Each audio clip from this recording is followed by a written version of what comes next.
think we're live, but I have to double check.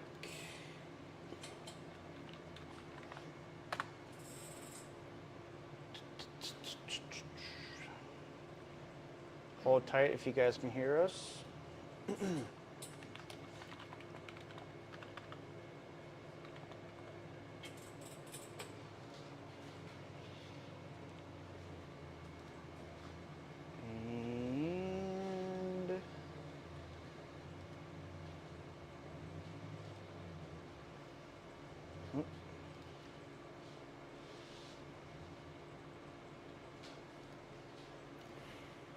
Let's see here. This doesn't have like I'm used to. No. Yep, There we're you live. go. We're live? We're Hi. live. Welcome back, everybody. We're trying to, we just still don't have our, I just bought another laptop today, and my son hasn't got it configured with the software yet, so once he gets that done, then we can go ahead and go back to our normal spot over here in the shop and set up shop again. But right now we're using my desktop computer that I do all my business on. So, but anyways, tonight we're going to be talking about CFM and port size and what's important about a port shape. And the reason we're going to talk about that is because so many guys are concerned that because my cylinder heads flow so good the way that I designed it, that it's going to be too big for their application. And that's farthest thing from the truth when it's done properly.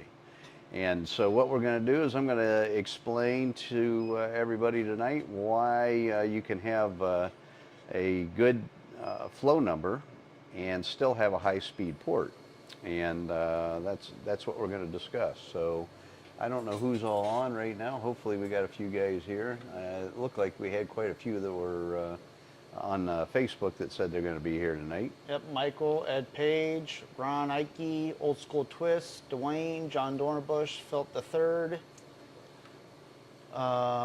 Walt, and Bill. All right, sounds good. So more and more people start coming in, but when people hear a big flow number on a cylinder head, they freak out a little bit, and they think that, oh my gosh, the port's going to be too big. And you know, old school, back in the day whenever we used to port heads and we didn't know what we know now, I maybe would agree with that a little bit. Even then it wasn't such a big deal, but even then, or I mean back then, it was a mistake to just make the port big.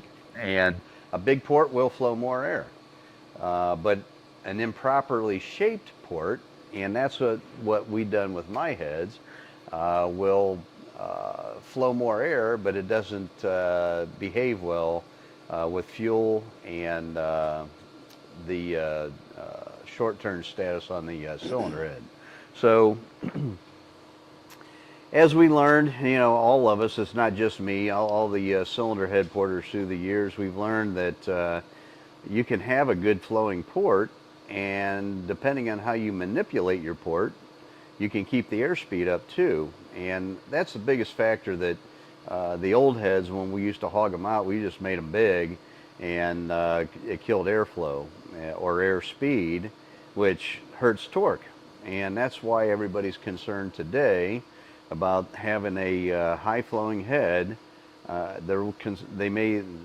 still feel that we will have a cylinder head that doesn't make a lot of torque. Well, with today's technology, and what I mean by that is we got computer aided flow analysis, we have a lot of flow bench data now, we have a lot of dyno data, we have a lot of data. And guys have learned through the years that just because the port flows good doesn't mean it's going to make a lot of power or torque.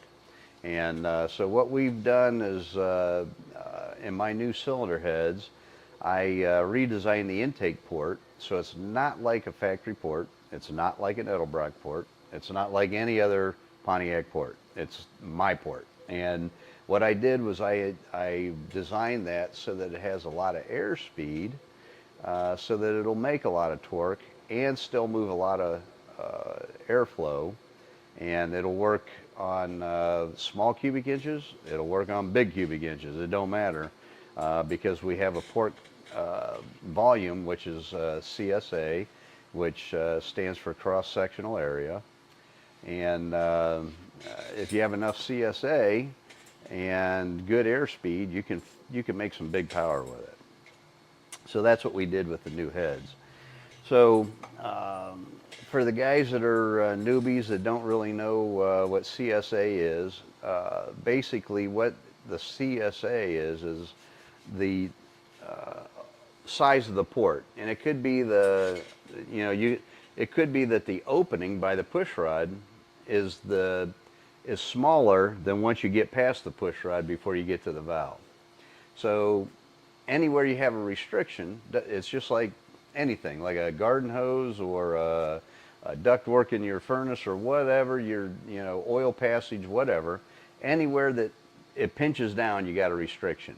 It picks up speed there, just like a nozzle on a hose. Remember the old hot nozzles that you screw and then they you could even make them span out or spray, or you could make a stream and by just adjusting that nozzle. Well, basically that's what we're doing with cylinder heads too.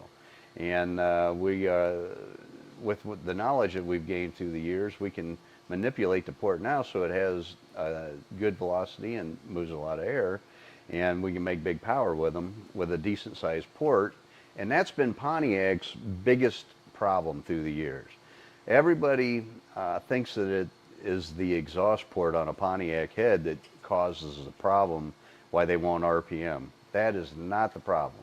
The problem is the CSA that you guys just learned about, the cross-sectional area, at the push rod is so small on a Pontiac head that it restricts the port down so much that you cannot flow a lot of air. Even if the flow bench says that the head's flowing 300 CFM, if you got a pinched area where you only got so much square inch area there, you can only move so much air through there, and air speed will create CFM, and air speed or air low speed will hurt CFM. So what we've seen on the bench is we can take and widen that pushrod bulge area up on like a wide port Edelbrock, or even my heads whenever we start wide porting those things. When you open that up, you'll actually lose flow on the flow bench. And it's hard to believe you're making it bigger, but it'll actually lose flow because the airspeed's not there. So I don't have enough time tonight to explain every little detail about port speed and shape and all the things that go on, but I'm hoping you guys are getting the gist. So what we do as cylinder head designers, we want to make, ideally what you want is starting underneath the carburetor at the plenum area, you want to go from big down to the valve small with a nice even taper. You don't want it to do this. You want it to go straight to the valve. And the restriction is the valve. That is ideal. Unfortunately, whenever you're dealing with hood constraints, cylinder head or deck heights on engine blocks, there's a lot of constraints. And unfortunately, whenever you're dealing with all those, you cannot make the ideal intake port. It's if you look at an F1 or an Indy car, they have an ideal port because they have no restriction. And because of that, they're able to rev 20,000 to 22,000 RPM. Now, is a Ferrari motor like that? The race motors, yeah. I don't know about the factory engines. They might be. I don't know. I've never seen one. Because isn't that what the F1s motors are? You know, the F1 series, they used Hondas, they used Mercedes, they used you know, some of the guys on here tonight might know better than me, but you know, I think they used Fords, GM. I don't know what GM used. Maybe some version of a Cosworth. But you know, Formula One Indy racing, man, that's an elite That is the elite. Those guys don't have multi-million dollar budgets. They got multi-billion dollar budgets, and they've scienced those engines out. And they've done so many different things that I would love to cover on our show, and we will, like change the position of the fuel injectors and change the angle, the way the tubes come into the cylinder head, and there's a lot goes into it. I mean, I can't explain it all in an hour in one evening. It'll take several episodes to explain every detail, but tonight what we're going to talk about is, you know, what we're trying to do is with what I'm going to call an everyday engine, something that'll fit underneath the factory hood, that the average guy is going to buy for, you know, cylinder head for his weekend brawler and maybe drag race with it and bracket race or whatever. We have several constraints to deal with, and that's hood clearance and header clearance and you know, intake manifold designs and a lot of things we have to deal with. So what I've done is I've optimized the port in my head the best that I could without hurting airflow and air speed. And because of that, now we're going to be able to run these things on a 350 cubic inch engine or a 455. And now a 350 cubic inch engine, because the port size is a little bigger, not a lot bigger than factory, but it is a little bigger than factory. It's going to allow a 350 to probably spin maybe 6,800, you know, but it's still going to make good torque. It'll still make torque at 2,000 RPM. On a 455, the head might go to, I don't know, maybe 66, 6,700 RPM. And on a 455 is going to make a gob of torque, or on a 400 is going to make a gob of torque. So down to the way that I designed the port. And remember what I told you, a round hole flows the most air. A square hole does not. It's got dead areas in the corners. And because of that, it creates turbulence, which hurts airflow and airspeed. And there's a little bit more involved than just that. If we were only dealing with a straight tube, that would be easy to fix. But we're not dealing with a straight tube. We're dealing with it's coming down the plenum, it's going down the runner, and it's going down past the valve into the cylinder. So that air is making turns as it goes through that airstream. And so as a cylinder head designer, what I've done is we gotta use some little bit of voodoo magic to make all that work, and manipulate the air as it turns through the port so it doesn't drop fuel. That's the biggest reason why a big port does not work on most engines, because when you make the port big, the airspeed slows down and the fuel cannot stay attached to the air, and it drops out of the air and clings to the floor or the walls of the port. And when that happens, you can't burn fuel that's liquid. It has to be mixed with oxygen. And when you slow the airspeed down, that's what happens, and that's why your torque goes away. So if you can keep the airspeed up with a big port and mix the fuel with oxygen, you're going to make torque. I don't care what cubic inch it is. It's going to make torque. So what do we got for questions so far? Anything? Philip the Third says, Don, I recall you talking once upon a time about cams that have up to 800 inch lift. My question is, with lobes that big, do you have to bore out the cam journals? No, because what we do is we do that with rocker ratio too.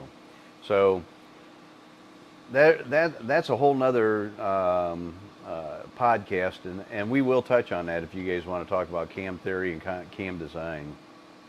So how you get lift is by lobe lift on the camshaft, and you multiply that times your rocker ratio. So if you wanted an 800 inch lift cam and you have a 1-to-1 rocker ratio, then you would have to have an 800 inch lobe, because you're going to multiply that times the rocker ratio, which is 1. So you would be 1 times 800 is 800 inches of lift.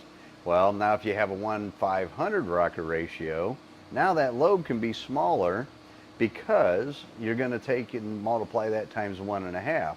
So I don't have my calculator and my brain's not working good enough right now to figure all that out, but I think that that your lobe lift would be like, say, well, let's see, half of 400. So your lobe lift would be like what, 440? Or no, it'd be more than that. It would be 540 maybe? I was gonna say I forget the numbers now. Okay. So anyhow, you can reduce your lobe by whatever your rocker ratio is going to magnify or multiply by.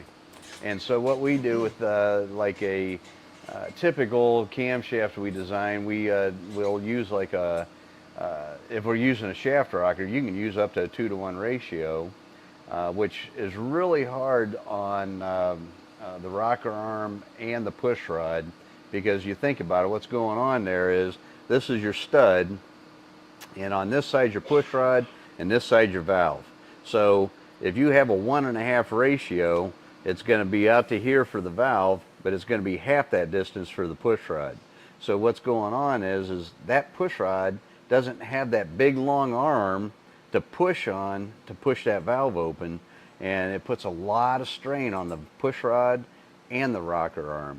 And consequently, that's why you have to have a big push rod, a heavy-duty lifter, and everything goes with it to make all that work. And but so we're getting a little off topic tonight, but that's good. I don't mind. You know, I want you guys to learn, and that's if that's what we're going to talk about tonight, I'm okay with that. But we're talking about CFM. So what I've done with my cylinder head, I've designed the intake port. Now, I don't talk about exhaust a lot, and I'll tell you why. The exhaust port, really, its only function is to get rid of the exhaust gas. It does not need to have port velocity because it's not carrying fuel that needs to be burnt. So on the exhaust side, all you need to do is you got to have a big hole so that you can push all the spent gases out of it. And it doesn't have to have any airspeed or velocity. At one time, we used to think that. So where you want to get your velocity from, though, on the exhaust side is from your cylinder, or from your header, and your exhaust system, and your collector on your header. And what I mean by that is you know, you have to have a big enough tube that you can evacuate your cylinder, but you have to have the length on it so that it picks up speed. It actually has a harmonic to it, like a organ. That's a real good example. An organ. If you've ever been to an old church, especially old Catholic churches, they had organs in the back of the churches, and they got all kinds of different length tubes on them organs, and they produce a different sound. Well, your exhaust system is no different. It acts the same way. So you have to have the right length tube on there, the right diameter tube, and then it has to exit into a collector that has the ability to help scavenge the tube next to it or whatever in the firing order. And then whenever it goes into the exhaust, you don't want a restriction there either. So you got to, when I tell people that we tune an engine, it's from the carburetor to the tailpipe tip. It's not, we're not tuning here, we're not tuning here, we're not tuning back here. We tune here. And once you understand that, it starts getting really easier for you guys to make horsepower. It's not just one thing. It used to be, you know, what, back in the old school days, because we didn't know anything, you know, you'd think, oh, Edelbrock says they got an intake manifold that'll pick your engine up 30 horsepower. Well, if you notice, the catalogs don't do that anymore, because it used to be, you know what, you could pick up a Summit Racing catalog and you could go in there and say, oh, that intake gives me 30 and that cam gives me 20 and them headers give me 50 and I'm going to add 120 horsepower to my engine. It doesn't work that way, because if you don't pick the header and the camshaft and the intake and the carburetor all to work together, then you got two of them fighting each other. So what do you got there? Oh, there was a bug on the car. Oh, okay. I thought you had somebody talking. Nope. So, yeah. So what we have to do is you have to take in everything from the carburetor to the tailpipe into consideration when making power. And So, well, I got two questions real quick. okay. So with the exhaust, then, I mean, I see you porting the exhaust side of the head. Mm-hmm. Now, are you porting just to match the exhaust tube, or are you porting bigger than the tube? Well, you don't want it to be bigger than your tube, obviously. So if you feel that you need an exhaust port that has a CSA of, we'll just use a round circle of a 2-inch hole, you definitely don't want to put an 1 3/4 tube header on. Right. So yeah, so you have to definitely match your header tube size to what you think the engine needs for the exhaust port. So with a D port head, how would you accomplish that then? Well, you can still do the same thing. It's kind of like, you know, you got to use a little bit of geometry and or trigonometry so you can figure out your square area of a D port as opposed to a round circle. Right. So, Because, well, not only that though, but you only have so much room. and you do. And so I got a little bit of surprise for you guys too on that whenever I finally release my heads. And I just talked to Mark at Mad Dog Headers about this too, and he's on board and he's going to help us get all this figured out. But, but you know, I'm trying to advance the Pontiac engine. I don't want to make it status quo. I want to make it better. So what we're doing is I got some tricks that we're going to do to the exhaust side as well. But the guys that still have their header that, you know, they've had for years and they want to still run it, that's okay, because my head will still work with it. But the guys that want to advance and move up a little bit, I've got a trick for them too. So. And then my second question is, with the exhaust, now, this is going to go off topic a little bit, but do you want back pressure, or do you not want back pressure, and when do you want back pressure? You do not want back pressure. So, but what you do want is you want airspeed and velocity in the exhaust system. Right. Not in the exhaust port, because it's going to have it. But once you get past that flange on that header, you want velocity to help, like you just said, suck it out. Yep, that's exactly right. Because you hear the mumbo jumbo a lot of, well, you know, I need that back pressure in the exhaust. I know. And you know what? I think, I don't know for sure, but I think Popular Hot Rodding or Hot Rod TV, I don't know who did it. Yeah. Yeah, I think they did a dyno test on that. You know, they did a dyno test on too. We're a little bit off topic, and we're just going to continue with that. So anyhow, what they did was they literally beat the hell out of a set of headers, and it didn't hurt the horsepower at all. As a matter of fact, I think it picked up torque, didn't it?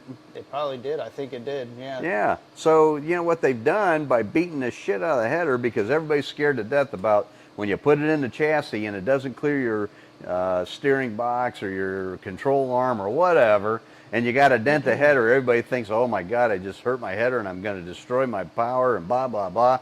They proved that theory totally wrong. Yep. So they literally beat the shit out of a set of headers, and I think it made more torque. And it didn't hurt the horsepower. And they not only did they, because typically it's usually right where it bends at. Yeah. They did it further on down the tubes as well. They did it. Yeah. They literally beat that whole header up. Yep. All the tubes, not just one. They beat them all up, and I mean it was amazing to see. So you guys really need to check that out on YouTube if you haven't seen that. That's pretty cool. Felt Third says use the formula of pi r squared minus the percentage of the amount that is missing from the round, the square side for D ports. Yep, that's exactly right. So CSA is width times height. And then if you have a round circle, it is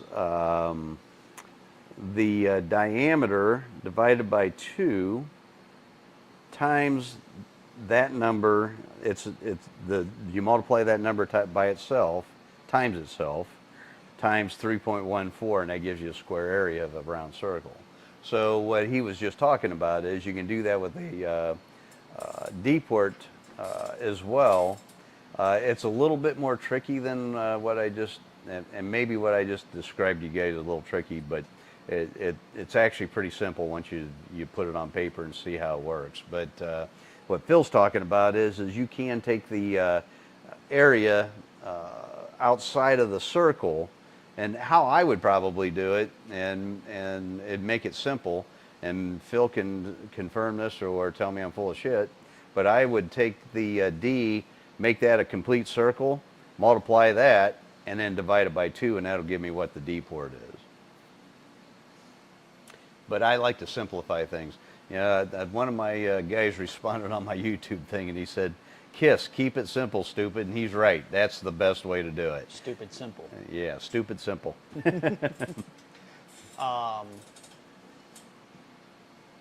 Because, well, the reason why I asked is because some headers actually have separate tubes that go off there, and you know, you can't go you can't go at all, but what, maybe 1/8 of an inch, and you're gonna have a paper thin wall.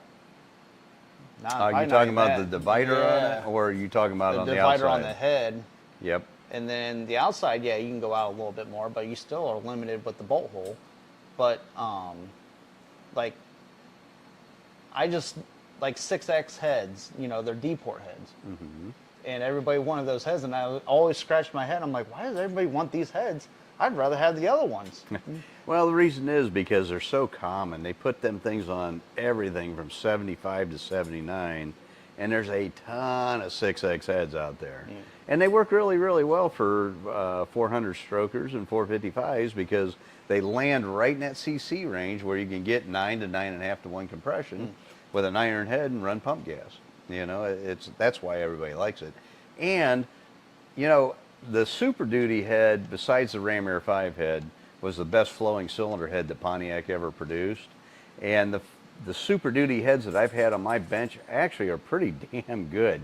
And the Super Duty head was not designed by Pontiac Motor Division. It was actually designed by really good conversation with a fella here a couple days ago because he called me about my new heads, and we talked about the Super Duty head and how good it was, and he even brought that back up again, that Airflow Research actually developed that port. And the Super Duty heads that I've had on my bench with a 211 valve, they flow between 250 and 260 CFM.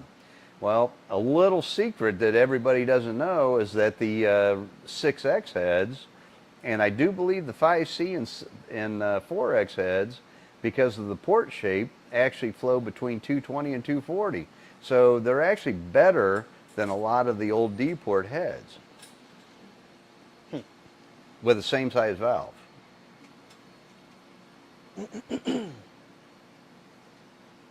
Philip III says 6X heads are good heads, just needs Don's touch to make them flow as good as they can. I've gotten as much as 290 CFM out of a 6X head. Once you get to that point, though, you're epoxying and you're moving the push rod tube, and you're doing a lot of work. It's a lot of work, and that's kind of why because of the D-port porting that I do a lot of it. I do a lot of iron heads because not very many people want to do iron heads. I don't mind doing them. I'm getting old now, and I really don't want to do them anymore.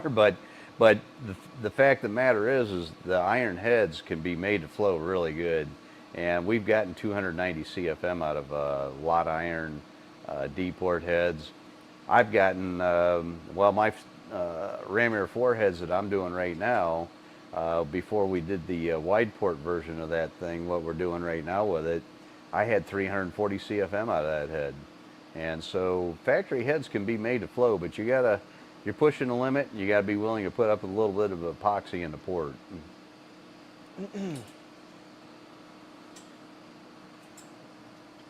So, out of your cylinder heads you're just coming out with, what are your predictions on, do you think you're going to sell more D-port, or do you think you're going to sell more round port? So, first of all, it's our cylinder heads, not mine.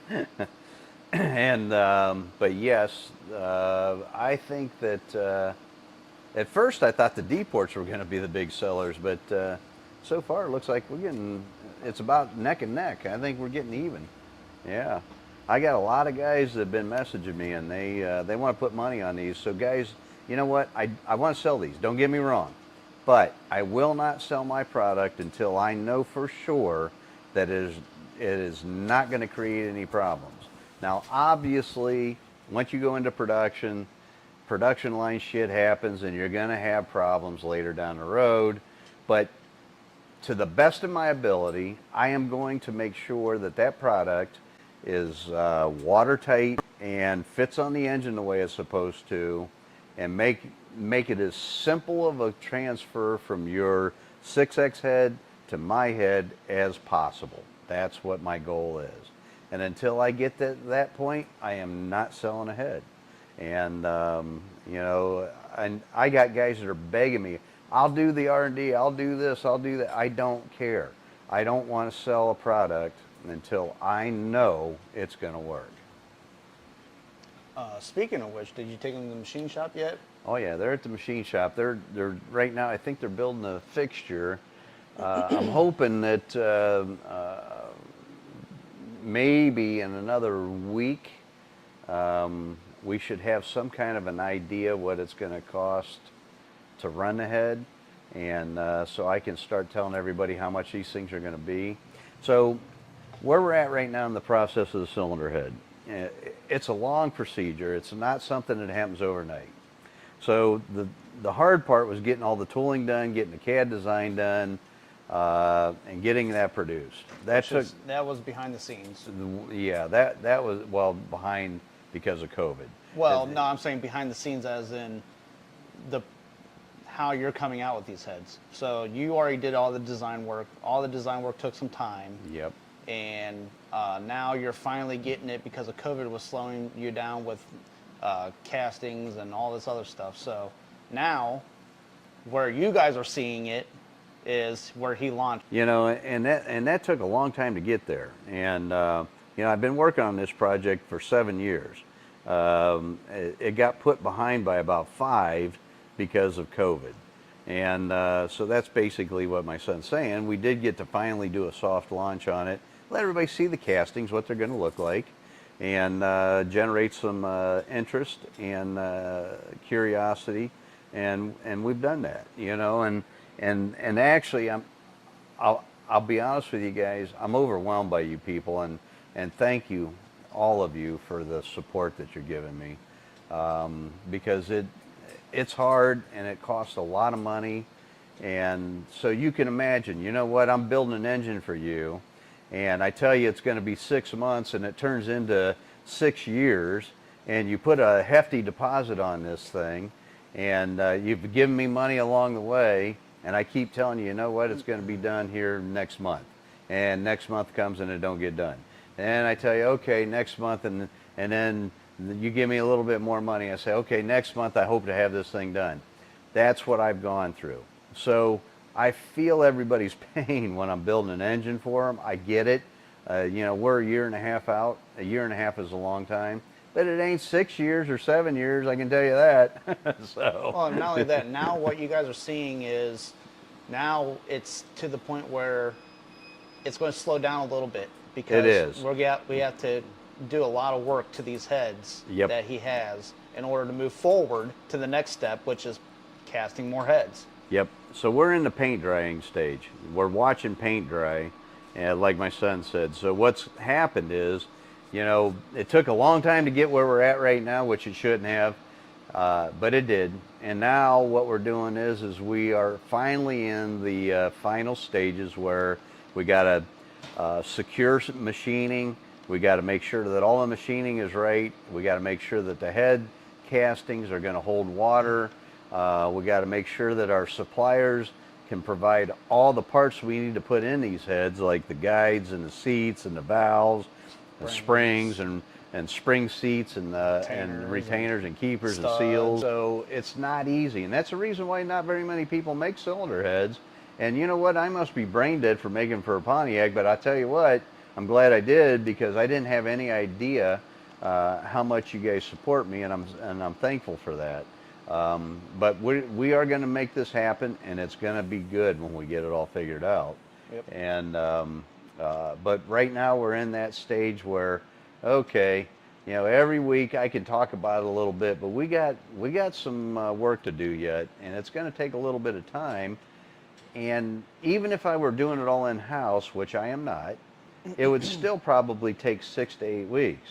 I'm doing it outside of the shop and relying on other vendors or businesses to help me with this project, and they got schedules too, and so they can't just drop whatever they're doing because Don comes in with a DCI new head. That doesn't work that way.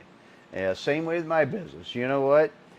Somebody drops an engine off today, I can't drop the ones that have been waiting a year and a half for to get on your project. Doesn't work that way, and it's not fair to the other customers. And I understand that, and that's why I'm not upset with what's going on. But there's going to be a lull that is not going to look like we're getting anything done, but we are getting things done. Yes, and not to mention, we'll be showing updates too when we get the heads back. I'm sure that we're going to probably doing the water test. We'll do a pressure test. Pressure test, that's what I meant. Yep. Yeah. Pressure test, and we're then going to do a flow fitment test, and we're going to do all that. Because we want to see if everything factory, when I say factory, I mean like Edelbrock intakes. Even the factory intake should bolt up to it. Absolutely. We're going to drop a factory intake on it, a set of manifolds. Yep. So, we want to make sure everything will work. And then we do the part where we cringe, so we have to cut the head up. Yeah. These castings I just got are not going to, well, they'll go on an engine for fitment, but they're not going to be on an engine that runs. Okay. And my foundry guy, you know what? I love the guy. He's not a face. My buddy Deke from Woodward Industries that did all my tooling for me, I know he watches once in a while, or him and his son do. I don't know if he's on tonight, but you know what, Deke? Thank you, buddy. I appreciate everything you've done and put up with my bullshit. But you know what? It takes a team. This isn't all done. It takes everybody. It takes a village to raise a child, is the way I say it, and that's where we're at. But we're moving, and we got things going on, and we got people that are working for us, and they're working hard, and they're working as fast as they can. And I also assembly line, because when we get these heads rolling, I want them out the door. We got several people that want to place orders already, so we are going to have a fairly up-to-date assembly process, like my son's talking about. Position in my company, I want him to take care of all that because I got other things to do. I'm meeting with other people. I got a lot of people I'm meeting with right now and putting together other deals, and it's going to be all good for you guys, man. I'm telling you, my new blocks and intake manifolds and headers and oil pans and valley covers. I've got a lot going on. We're just getting started, so it's going to be really exciting. Like I told you guys last week or the week before, my business will not look the same 2 years from now. It's going to be totally different. But just be patient, because it will happen. It is happening. Just takes a little bit of time, a little bit of patience, and a lot of money. Perry says I need a Pontiac t-shirt. I agree. So Mom, if you're still watching, Christmas time, Pontiac shirts. Why's Mom got to get them? Well, because she's always saying, I need something for you for Christmas. No. Oh, you mean for you to wear? Yeah. Oh, okay. Yeah, I got the DCI shirt on. I'm sporting. Well, the DCI shirt I have, I'm already sweating now. I'd be dying over here. It's thick. And then Actually, my son and my daughter-in-law Jamie, they're working on new T-shirts, and I don't know where they're at with that right now. Again, it's like the paint drying stage, and it takes time, but hopefully they get that figured out. And the other part is too is I don't have the money to bone up for all the T-shirts right now either. So and we're trying to liquidate all the old style T-shirts. well, you know what? So what we need to do is, and Jamie did this already for me. I got to find her list that she made up for me. She did inventory. And we'll tell everybody what sizes we have left for the old T-shirts, and we got quite a few. Yep. And let's discount them. Let's sell them cheap. Yeah. I don't know what we can sell them for. We'll sit down and figure it out, but Let's figure out what we can sell those for and liquidate them and get the new shirts And in. maybe if you guys want to let us know if when you purchase it, if you want it to have like a commemorative T-shirt, you can have my old man sign it. I'll sign it. Maybe the whole DCI team will sign it if you want a shirt like that. Yeah, well, we could do that. That would be cool. So if we dig out all them old shirts and we find out what sizes we have, we'll put them on our website or whatever, or no, on our Facebook channel, and then you guys can help support the new bringing in the new T-shirt. Yep. And I showed you 2 designs, I think. you did. We need to show those to the people and see what they like.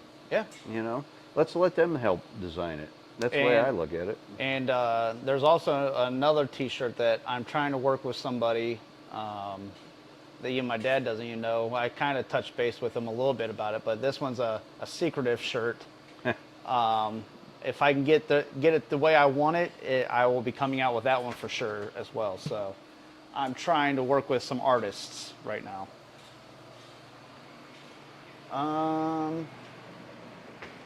Philip Third said he never did get a tumbler.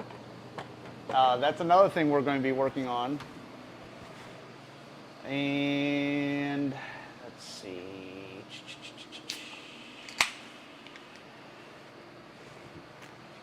I'm drinking my beer out of a cup tonight.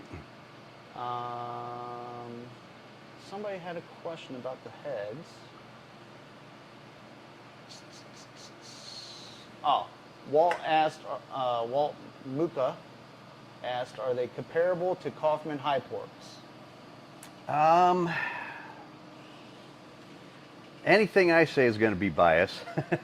So, Well, I don't know what Kaufman's high ports look like because I never really looked at them before, but like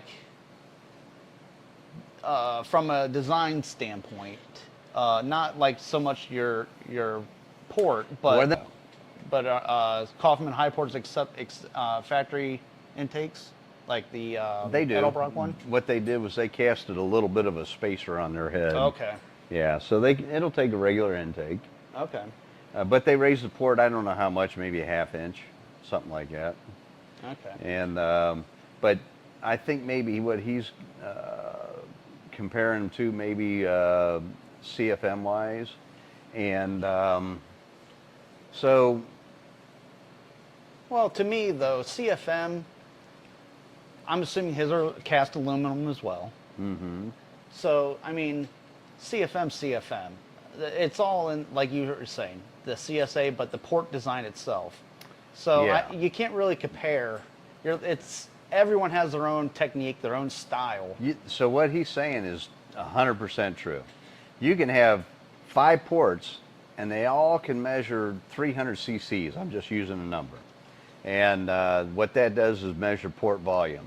And all 5 ports can have a different shape, and they can all perform differently.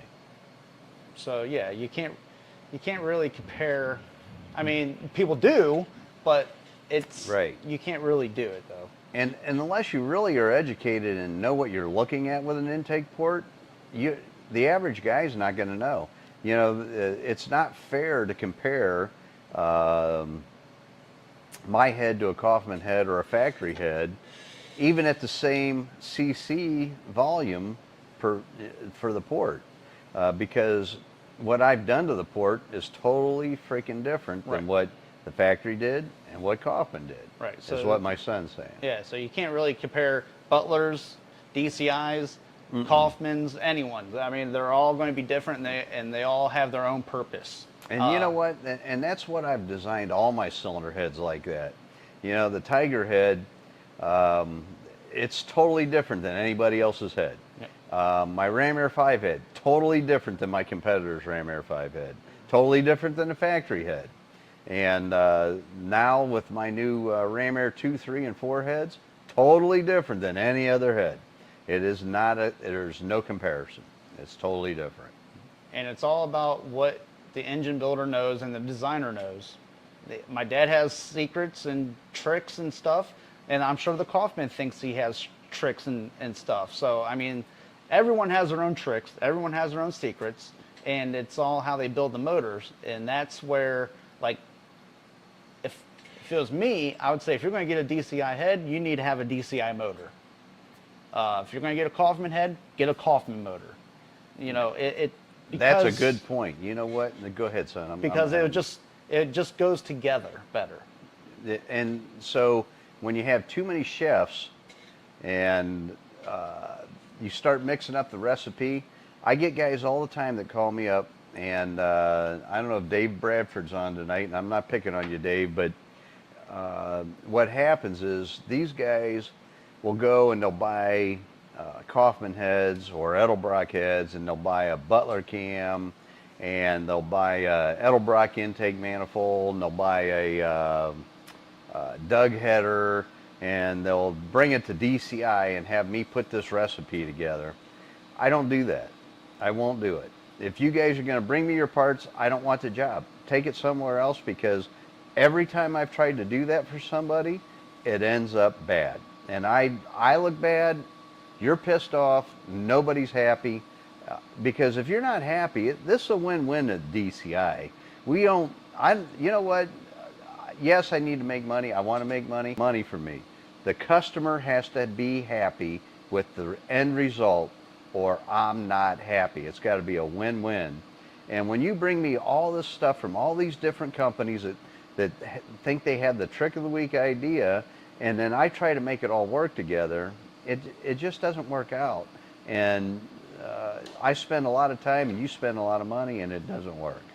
Yep. And I don't do it no more. I won't do it no more. You gotta, like my son said, if you're gonna buy a Kaufman head, go to Kaufman and get it built. If you're gonna buy an Edelbrock head supported by Butler, go to Butler. You're not gonna hurt my feelings. If you're gonna have me build the engine, then you let me pick the parts. Yep. I don't want you to bring them to me. And not to say that you guys don't know what you don't know, but you're taking it to him for a reason. Just like going to the doctors. You might know, yeah, my knee hurts, but why does my knee hurt? You know, you go to the doctors and they tell you exactly why your knee hurts. You take your motor to someone like my dad, and they know what you want, and they know how to build what you want. And that's what I would say probably close to any engine builder, but, you know, word of mouth and how people are treated goes further than how much horsepower you have. And so, yeah, and that brings up that point too. So what happens whenever the thing gets all put together, and we used a hodgepodge of parts from everybody that has the trick of the week idea, and it don't run right? Whose fault is it? Is it me, or is it yours? You gotta be honest with yourself. You cannot say, well, you know what, Don didn't build my engine right because it just didn't run right after he got done with it. Well, it could be because we don't have a right part match. You know, we got the wrong cam with the wrong head. It's that simple. Yep. And so, you know, I feel like I'm beating up on everybody tonight, and I don't want to do that. No, we're not beating up on anyone. I mean, honestly, I think that, you know, when you compare parts, you just got to remember that each person that designs their own parts and make their own parts, they make them to what they're accustomed to. So that's a good point. So you know what? I think the whole reason we got down that path is because, you know what, if you're going to buy my new cylinder heads, you can do it, and I don't care if you do it. You don't take it to Butler and have it built, or don't take it to Kaufman and have it built. They don't know the true. They don't know what the head's capable Right. of. They don't know the little tricks and secrets, what cam timing needs to be. They don't know any of that, and they're going to have to learn. Yep. I already know it. I done it. Right. So. And that's remind you as well to, if you have Edelbrock heads right now and you buy a set of these heads, it is not going to be the same. No, it is not. And, you know, and that's something that we as a business have to take into consideration as well. It's just like with, you know, you were having problems with the fuel injection system. What'd you do? You called Holly, and they had someone there to help you say, oh yeah, I see the problem. It's, you know, the program for the fuel injection computer it's not doing what it needs to be doing. Or it's not compatible with an MSD ignition, right, or whatever. Right. So we have to think about, you know, if we have guys buying these heads and they're just taking them off, putting them on, and their engine's backfiring or Well, something goofy. Yeah, right. As soon as you think you've seen it all, something else comes up, and you think, man, how could that even be? But it happens. Yep. So- And don't, please, I get it. Us men, we have testosterone. We get pissed off. Get egos. So whenever you do have an issue, it's not that we sold you a bad product. It's we just need to figure out what is being overlooked. Right. And we can fix it. We just have to figure it out.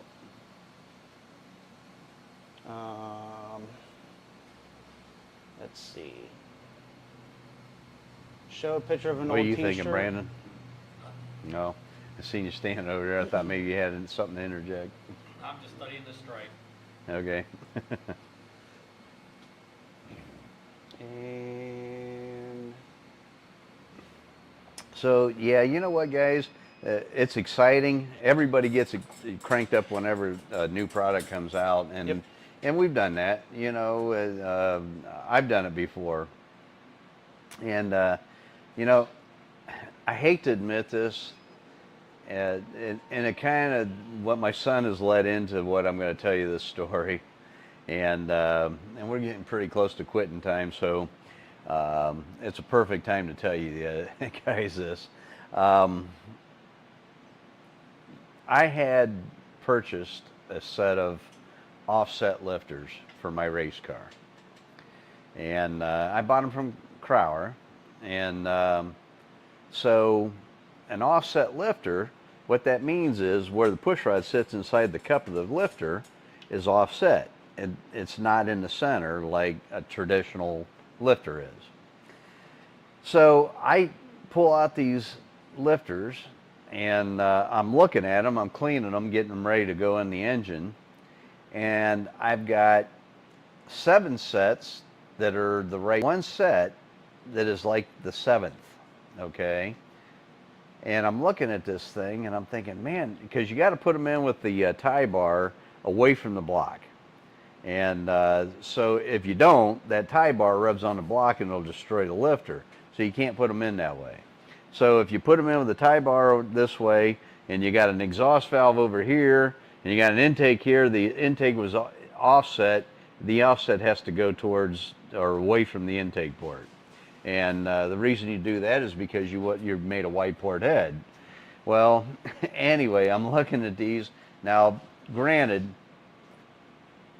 I take full blame for this, but what happened was I was tired. We were up for like 36 hours getting our car ready to go to the racetrack. And I pull all these lifters out of the box, and I'm cleaning them, I'm getting ready to put them in the engine, and we got this oddball set. So, me, because I wasn't thinking, I called Crower and I said, hey, I got this one set of lifters, and the offset's in the wrong place. On the exhaust. Yeah, whatever. It didn't matter. It was flipped. Yeah. Okay. And the guy says, well, you got to flip it 180. Well, me thinking 180, I'm thinking you're going to take the lifters out of the lifter bore and you're going to flip it like that. Okay. Well, that is not at all what he meant, and I was not getting it. And this poor guy tried to tell me. And I learned a $60 overnight fee charge of shipping that lifter back to Crower. How dumb I was. And thankfully, I don't have an ego when it comes to that stuff. You know what? If I F up, I'll admit it. You know what? I'm telling you guys right now. Grab the lifters and flip them 180 and then put them back in the block. And I did not understand him at all, because I was brain dead from being up for a day and a half. We were rushing to get ready for a race. So the point I'm making is, when you guys call me and you're all pissed off and you think that you're right, you know what? Sometimes we're not right. And when we're not right, we have to admit we are not right. Because nobody wins if everybody's right. It doesn't work. Just doesn't work. I tell my guys here at the shop that I'll be right all the freaking time. You got to be right, but not all the time. Sometimes somebody else knows more than you do. And in that situation, I didn't see what I didn't see. We are asking you questions. It's not for us to try to belittle you or make you feel stupid. We are trying to fully understand Yes. everything. And trying to help you. I'm honestly trying to help you. I'm not trying to belittle you. How they came to that conclusion. Yes. So, you know, if we ask you, you know, the same question at home. Not only that, I don't want you mad at me. You know what? When I go to the racetrack, I want to shake hands. I want to, you know,